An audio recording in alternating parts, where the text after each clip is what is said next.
आलमीन वस्सलातु वस्सलामु अला सय्यदिल मुरसलीन अम्मा बाद अऊज़ु बिल्लाहि मिनश शैतानिर रजीम बिस्मिल्लाहिर रहमानिर रहीम। कुव्वत व शौकत का पैगाम।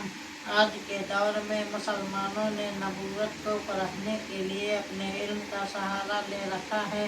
हालांकि हमारी बसरियत रमूज नबूवत को समझने से कासिर है। हाँ, चंद सिफात और खसूसियात में जिनकी बिना पर हम नबूवत की अजमत को समझ सकते हैं। आज किसी ने कहा कि नबी को वहम भी हो सकता है, किसी ने कहा नबी जादू गालिब आ सकता है, किसी ने कहा नबी शैतानी ख्वाब भी देख सकता है। हम में से जिसके जी में जो कुछ आया उसने नबूवत के सर ठोक दिया। हालांकि मैं ना मिला ना मुहद्दिस ना इमाम, मैं ना मिला ना मुहद्दिस ना इमाम, मैं ना समझो क्या है नबूवत का मकाम, मैं ना समझो क्या है नबूवत का मकाम।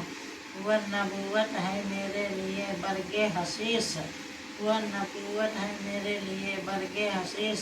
हो न जिस नबूवत में कुव्वत व शौकत का पैगाम, हो न जिस नबूवत में कुव्वत व शौकत का पैगाम। नबूवत में ज़ईफ़ी और कमज़ोरी तलाश करने वालों, मेरे नज़दीक देखो। वह नबूवत ही नहीं जिसकी शान शौकत से दुनिया मुतासिर न हो।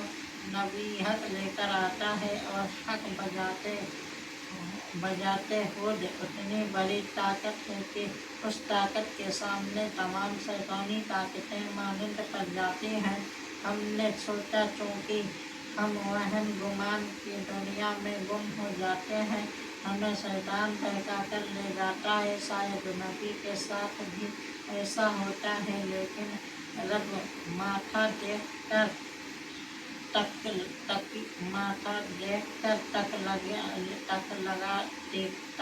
लगा लेता है। नबूवत का ताज उसे पहनाता है जो उसके लायक हो। हम तो पट्टू नबी नहीं हुआ करता।